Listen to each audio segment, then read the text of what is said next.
brought to you by Nova शुद्ध घी। जब जब खाए दिल खुश हो जाए, सदियों का नोवा शुद्ध देसी घी, सपना स्वस्थ भारत का। I love घी। हमारे और भी जो यहाँ पर विरोध प्रदर्शन कर रहे हैं उनमें हमारे साथी हैं, उनसे भी बात कर लेते हैं कि आखिर क्या उन सब के भी क्या मांग है, क्या कुछ होने वाला है, सरकार को क्या कुछ मैसेज देना चाहते हैं। तो इसमें ये पता चलेगा कि सरकार उनके बातों को समझती है या फिर नहीं। और मैं सरकार से तो यही कहना चाहूँगा कि जिस तरह से रेल मंत्री संसद में बैठकर कहते हैं कि 12.5 लाख कर्मचारियों का ये मेरा परिवार है, और वंदे भारत जैसे कोच बनाकर आईसीएफ से रेल कर्मचारी दे रहा है, उसके बाद भी कर्मचारियों को मांगों को दरकिनार रखा जाता है। जब उनके महंगाई भत्ते की बात आती है, उनकी वेजिस की बात आती है, तो सरकार कहीं ना कहीं कन्नी काटने का काम करती है। और वही कर्मचारी उन्हें वंदे भारत जैसी ट्रेन कोच बनाकर दे रहा है, जो कि देश में ही नहीं विदेश में भी उनका नाम हो रहा है। तो सरकार को इन सब चीज़ों पर विचार करना चाहिए, कर्मचारियों को मांगों को देखकर उन पर फैसला लेना चाहिए जल्द से जल्द कि जो उनकी मांगें हैं वो जायज़ हैं, और उन पर जल्द से जल्द पूरा करने का काम करें, क्योंकि रेल सबसे बड़ा नियोक्ता है। 12.5 लाख कर्मचारियों का ये परिवार देश को ही नहीं पूरे भारत की नींव को भी मजबूत करने का काम करता है। और इसके बाद सरकार को बोनस के लिए तो सरकार को विचार करना चाहिए। बोनस हमें छठे पे कमीशन के आधार पर मिल रहा है, और भ्रामक खबरें भी कई फैलाई जा रही हैं न्यूज़ के माध्यम से भी कि बोनस बढ़ रहा है, 46,000 रुपये कुछ सरकार दे रही है, पर ऐसा नहीं है। कर्मचारी लगातार 24/7 काम करता है, और उसके बाद उसे बोनस के रूप में सिर्फ 17,000 रुपये का कुछ अमाउंट मिलता है, जो कि आज की महंगाई की बात करें हम तो बहुत ही कम है। आज के समय में 17,000 रुपये में तो एक फ्रिज भी नहीं आता, तो आप अंदाज़ा लगा सकते क्या स्थिति है। पे कमीशन वाले जो बात हो रही है, पे कमीशन की जो बात कर रहे हैं कि 1/1/2026 से लागू होना है, तो सरकार ने 25 के स्टार्टिंग में ही घोषणा कर दी 8वें पे कमीशन की, लेकिन सितंबर ख़त्म होने को आया, अभी तक कोई भी कमेटी गठन होने के बाद कोई लिस्ट नहीं आई नामों की, कोई गजट नोटिफिकेशन जारी नहीं करा गया। और जिस परिस्थिति में जो अभी कंडीशन है, सरकार जो चाह रही है, तो मुझे नहीं लगता कि इतनी जल्दी इस पर कोई कार्रवाई होगी। हम क्या करेंगे, हम अपने आंदोलन को और मजबूत करेंगे, कर्मचारियों को जगाने का काम करेंगे कि अगर पे कमीशन जल्द से जल्द पे कमीशन का गठन नहीं होता तो हम रेल कर्मचारी लाइन पर उतरेंगे और सरकार को चेताने का काम करेंगे पूरी तरीके से, चाहे उसके लिए हमें कोई भी कदम उठाना पड़े। सरकार की जो जिस तरह से रवैया है कि जनवरी 2025 में ऐलान करेगी, 2026 में घोषणा के बाद हुई, लेकिन इसमें भी लागू नहीं किया जाएगा, ये तो पक्का है क्योंकि समय बहुत कम है। तो इस पर क्या सोच रहे हैं आप? नमस्कार। देखो, जो सरकार का जो रवैया है वो इतना ठीक नहीं है। जिस तरीके से जो सरकारी कर्मचारियों के प्रति जो रवैया है वो बिल्कुल ही उचित नहीं है। वो चाहे आप पे कमीशन के हिसाब से देखो, चाहे जितना निजीकरण कर रही है चारों तरफ से, जो प्राइवेटाइजेशन गवर्नमेंट सेक्टरों को जो दिनों दिन जो कटौती करती जा रही है, जो एक मिडिल कैडर पनप रहा था उसको तोड़कर 1% जो पूंजीपति लोग हैं उनको बढ़ावा दे रही है, और जो मिडिल कैडर है उसको ख़त्म करके दूसरा एक लेबर कैडर है जो पनपा रही है। तो सरकार का सरकारी कर्मचारियों के प्रति बहुत अच्छा रुझान नहीं कह सकता मैं जो।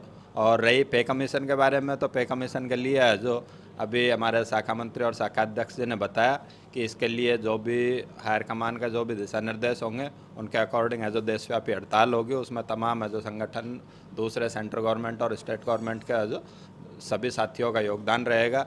और जब तक है जो मांग है जो अगर नहीं मानी गई तो वो स्ट्राइक है जो कितनी भी बड़ी हो सकती है और कितनी भी लंबी चल सकती है, उसकी जिम्मेदार सरकार स्वयं होगी।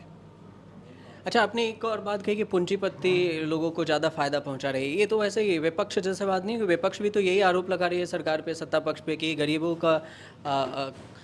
को कम ध्यान दे रही है और सरकार ज़्यादा फायदा पूंजीपतियों को पहुंचा रही है। नहीं, ये तो आपको पता है कि जो एक सरकारी कर्मचारी होता है उसकी सैलरी क्या होती है। जो क्लास 4 का कर्मचारी होगा वो भी मिनिमम है जो 35 से 40 हज़ार रुपये तो कम से कम उसकी इनिशियल स्टार्टिंग होगी। लेकिन जो एक प्राइवेट वर्कर काम करता है, आप जो ठेकेदार से किसी भी वर्कर से जाकर आप पूछ सकते हो कि उसको 8 घंटे का जो वेतन निर्धारित किया गया है उसके जगह 8 घंटे की जगह कितने घंटे उससे काम करवाया जा रहा है और उसको प्रैक्टिकली हाथ में क्या दिया जा रहा है। 8 से 10 हज़ार रुपये में दिल्ली जैसे मेट्रो शहर में है जो आज कर्मचारी है जो काम कर रहा है, अब आप कल्पना कीजिए कि 8 से 10 हज़ार रुपये में एक आदमी किस तरीके से अपना स्वयं का और अपने परिवार का पालन पोषण कर सकता है। तो वो चीज़ है जो बिल्कुल भी समझ से परे है, क्योंकि 8 से 10 हज़ार रुपये में कहीं भी आदमी है जो क्लियर है कि अपने परिवार को न तो अच्छा स्वास्थ्य दे सकता, न अच्छा भोजन दे सकता, न अच्छी शिक्षा दे सकता। और इसी तरीके से है जो अगर ये चीज़ है जो आगे चलती रही तो वही है कि देश में जो मिडिल कैडर है वो ख़त्म होगा और दो ही कैडर बच जाएंगे जो पुराने ज़माने में होते थे। एक बहुत ज़्यादा पैसे वाला जिसका परसेंटेज रहेगा 0.5% और एक 99% वो कैडर बच जाएगा जो लेबर कैडर रहेगा बेचारा जो। बाकी सब खत्म। हाँ, बाकी जो मिडिल कैडर जब नौकरियाँ ही ख़त्म होती जा रही है, निजीकरण बढ़ता जा रहा है, तो नेचुरल अंडरस्टूड है कि मिडिल कैडर कहाँ से पनपेगा। आज की तारीख में अच्छा वेल क्वालिफाई बीटेक आदमी है जो 8-10 हज़ार रुपये की जॉब कर रहा है, जबकि हर किसी का यही सपना रहता है कि मैं पढ़ाई लिखाई करके एक सरकारी नौकरी में जाऊँ, एक सम्मानित जगह पे जाके बैठूँ अपनी क्वालिफिकेशन के अकॉर्डिंग, और उसी के अकॉर्डिंग फिर मेरा आगे की पीढ़ी को जो नेक्स्ट पीढ़ी को अच्छा डेवलप करूँ। जब 8 हज़ार रुपये 10 हज़ार रुपये में आदमी जो बड़े शहर में रहेगा तो किस तरीके से अपने परिवार को सर्वाइव कर पाएगा, कैसे किस तरीके से, तो आप भी खुद कल्पना कर सकते हो इस चीज़ की। तो जो बाकी साथी हैं उन्होंने तो बताया कि क्या क्या मांग है, लेकिन प्राइवेटाइजेशन को लेकर जो चर्चा है इस पर विपक्ष भी तो ऐसा ही मुद्दा उठाता है कि सरकार तो सब कुछ प्राइवेट हाथों में दे रही है, पूंजीपतियों के हाथों में सौंप रही है, तो हम मिडिल क्लास या सरकार में जो नौकरियाँ हैं, सरकारी नौकरियाँ, वो कम हो रही है। तो इस पर आपकी राय क्या है? देखिए, ये बात बिल्कुल सच है कि प्राइवेटाइजेशन जो है वो गवर्नमेंट सेक्टर के अंदर बड़ा है, विशेष करके रेलवे के अंदर जो प्राइवेटाइजेशन है वो बड़ा है। और अभी जो वर्तमान सरकार है बीजेपी की, इन्हीं के कार्यकाल में नहीं, जो विपक्ष में जो लोग बैठे हुए हैं, कांग्रेस की जो गवर्नमेंट थी उस समय से ही प्राइवेटाइजेशन चल रहा है। प्राइवेटाइजेशन की अगर मैं बात करूं तो 2009 से बहुत तेज़ी से बढ़ा है, ठीक है। और 2009 में किसकी सरकार थी? कांग्रेस की सरकार थी, जो आज विपक्ष में बैठे हुए हैं। तो ये कहना तो गलत होगा कि विपक्ष उसमें अपना मुद्दा बना रही है। दोनों ही पार्टियां जो हैं वो प्राइवेटाइजेशन के लिए बराबर की जिम्मेदार हैं, चाहे कांग्रेस हो या बीजेपी हो, दोनों ही तरह से। और रही बात प्राइवेटाइजेशन से नुकसान की, तो आज इतना ज़्यादा नुकसान है, अगर मैं अभी आपको अपने साथ लेके चलूँ तो आप देखिएगा कि जो प्राइवेट कंपनियाँ जो यहाँ कॉन्ट्रैक्ट लेकर के काम करा रही हैं हमारे रेलवे के अंदर, क्लीनिंग का काम हो या कोई अदर वर्क हो, तो उन लोगों की आप स्थिति देखिए। 12-12.5 हज़ार रुपये मिनिमम वेजेस के ऊपर, जो आज से 5 साल पहले का जो मिनिमम वेज था, जो मिनिमम वेज अभी चेंज हुआ है उस पे नहीं है, जो पहले 5 साल पहले का जो मिनिमम वेज था उसके ऊपर वो वर्क कर रहे हैं। और उसमें से भी उनकी पेमेंट बराबर 30 दिन वर्क करने के बाद भी काट दी जाती है। कोई छुट्टी नहीं है, कोई मेडिकल फैसिलिटीज़ नहीं है, कोई यूनिफॉर्म की फैसिलिटीज़ नहीं है, उनके बैठने की कोई व्यवस्था नहीं है। तो ये एक सीधे तरह से, जैसे कि मेरे साथी कह रहे थे कि प्राइवेटाइजेशन से बहुत ज़्यादा नुकसान है और मिडिल क्लास जो है वो ख़त्म हो रहा है, ये हकीकत है।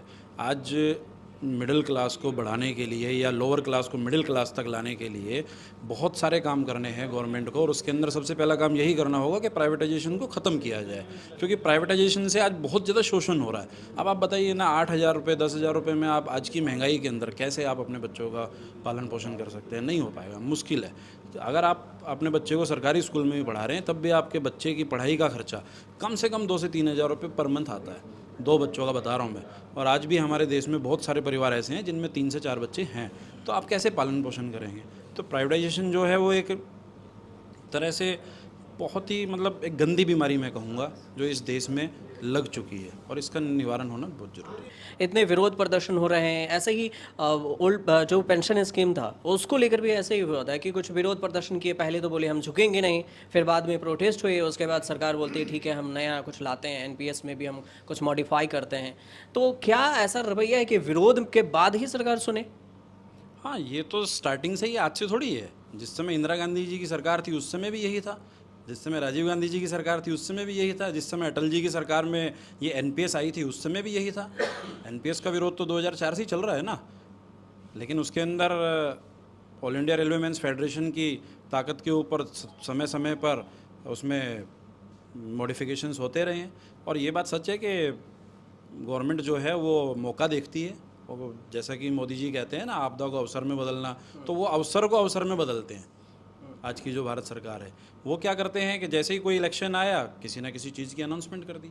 जैसे अभी दिल्ली का इलेक्शन था, जैसे कि हमारे शाखा सचिव कह रहे थे कि दिल्ली का इलेक्शन आया तो पे कमीशन की लागू करने की घोषणा कर दी, लेकिन अभी तक कोई कमेटी नहीं बनी है। तो जाहिर सी बात है कि अभी आने वाले समय में जितने भी इलेक्शंस आएंगे उसमें बारी बारी से वो उस पे कमीशन को किस तरह से लागू करना है वो चीज़ देखेंगे।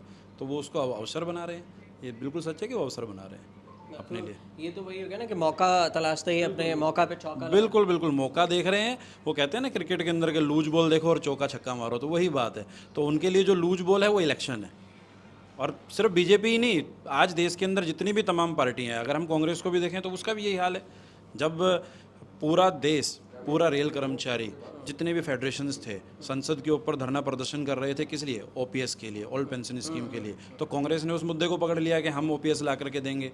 अरे भाई, आप ही की तो सरकार थी जब ओपीएस आई 2004 में, 2004 से 14 तक आप ही तो थे, तो क्यों नहीं ओपीएस को लागू किया? आज आप विपक्ष में बैठ करके मुद्दा बना रहे हैं कि भाई हम ओपीएस ला देंगे। तो ये मतलब दोगली राजनीति है। और मैं फिर यही कहूँगा, जैसे कि हमारे मंडल मंत्री, हमारे महामंत्री श्री गोपाल मिश्रा जी कहते हैं कि रेलवे को राजनीति से दूर रखा जाए।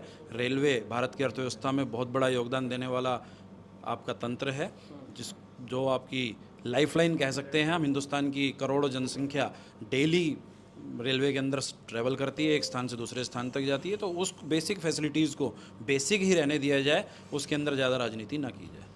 पेंशन को लेकर क्या कहेंगे? पेंशन पे भी तो बातचीत हो रही है कि पेंशन में भी कुछ मॉडिफाई किया जाए, उसको लागू किया जाए, जो 60 ईयर है, 60 साल तक में। हाँ, उसमें पेंशन के अंदर भी अभी बहुत सारी कमियां हैं, जैसे कि 10 साल की सर्विस कंपलसरी होनी चाहिए, उसको हटाया जाए। जो 25 साल की जो सीलिंग लगाई है उसको वापस 20 साल पे लाया जाए। जो ओल्ड पेंशन स्कीम की जो फैसिलिटीज़ हैं वही सारी दी जाए। ये हमारी प्रमुख मांग में है। इसके लिए भी आने वाले समय में और प्रदर्शन चलेंगे और एजिटेशंस चलेंगे। अगर गवर्नमेंट नहीं मानती है तो हमारे महामंत्री श्री गोपाल मिश्रा जी का साफ साफ कहना है कि संसद के ऊपर फिर से एक बार दोबारा से हम लोग इकट्ठा होंगे और अपनी मांगों को लेकर के पुरजोर विरोध करेंगे। वो चलेगा आने वाले समय में। और सरकार से कोई ऐसा मैसेज, खास मैसेज कि जिससे सरकार जागे अगर सोई हो तो? वैसे मुझे तो लग रही है क्योंकि विरोध प्रदर्शन है तो सोई ही नज़र आ रही है, क्योंकि इतना विरोध किया जाए उसके बाद भी सरकार ना सुने। लेकिन सरकार सोई नहीं है, सरकार अपनी हट धर्मी पर है। सरकार बस ये चाहती है कि जब वो चाहे तब वो उस काम को करे। लेकिन हम ये चाहते हैं कि जल्द से जल्द कर्मचारियों की डिमांड को माना जाए और जल्द से जल्द कर्मचारियों के उत्थान के लिए, कर्मचारियों के अच्छे भविष्य के लिए इस पे कमीशन को तुरंत जितना जल्दी हो सके उतनी जल्दी उसको लागू किया जाए। ऐसा ना हो कि जिस तरह से पिछले 2 पे कमीशन के अंदर एक बार 8 महीने के हमारे अलाउंसेस सारे कर्मचारियों से छिन गए थे, एक बार 1.5 साल के हमारे अलाउंसेस का हमें नुकसान हुआ था। वो नहीं होना चाहिए। हम चाहते हैं कि 1 जनवरी 2026 से ही हमें जो 8वां पे कमीशन है वो मिले। और ये कोई बहुत बड़ी चीज़ नहीं है। आज के टाइम में हम लोग, हिंदुस्तान जो है वो 3rd लार्जेस्ट इकनॉमी है वर्ल्ड के अंदर। तो जब हम 3rd लार्जेस्ट इकनॉमी हैं तो ये बहुत बड़ा काम नहीं है। 4 महीने अभी बाकी हैं, अभी सितंबर का मिड गया है, तो 3.5 महीने में हमारी गवर्नमेंट जो है इतनी सक्षम है, हमारे पास इतना इन फैसिलिटीज़ है कि हम सभी चीज़ों के एनालिसिस करके और अपनी जो हमारे पे कमीशन की जो डिमांड है उसको पूरा कर सकें। वो है, गवर्नमेंट कर सकती है, कोई बड़ी बात नहीं अगर गवर्नमेंट चाहे तो। लेकिन अगर गवर्नमेंट ये चाहती है कि वो सिर्फ अवसर को ही एक चीज़ बना करके कि जब अवसर आएगा तब हम करेंगे, जब इलेक्शन आएगा तब हम करेंगे, तो फिर मुमकिन नहीं है। फिर तो शायद 2 या 3 साल लग जाएंगे। अभी 2024 में इलेक्शन हुए थे, लोकसभा इलेक्शन, अगले 2029 में, तो शायद हो सकता है 2029 तक चला जाए। तो गवर्नमेंट ने काम करने का अपना एक पैटर्न बना दिया है कि हम तभी कोई अच्छी बेनिफिशियल चीज़ जो आम जनता के लिए या रेलवे कर्मचारी के लिए, सेंट्रल गवर्नमेंट के लिए, हम तभी अनाउंस करेंगे जब कोई इलेक्शन आएगा। तो ये उनका पैटर्न है। जिस हिसाब से इनका उम्मीद है कि अभी भी के 4 महीने का वक्त है और इसमें सरकार सुन ले तो हो सकता है बोनस पे, जो दिवाली अभी है नज़दीक में, तो पहले बोनस पे सुने, उसके बाद आने वाले समय में पे कमीशन भी है और फिटमेंट फैक्टर भी है। तो उन तमाम मुद्दों को लेकर हमने इनसे बातचीत की है और सरकार तक अगर इनकी बात पहुँचती है तो वो सरकार सुनने की कोशिश करेगी जिस हिसाब से विरोध प्रदर्शन कर रहा है। और कुछ भी इस पर आएगा अपडेट तो हम फिर से इनसे बातचीत करने ज़रूर आएंगे। फिलहाल आप हमारे साथ बने रहिए और देखते रहिए न्यूज़ तक।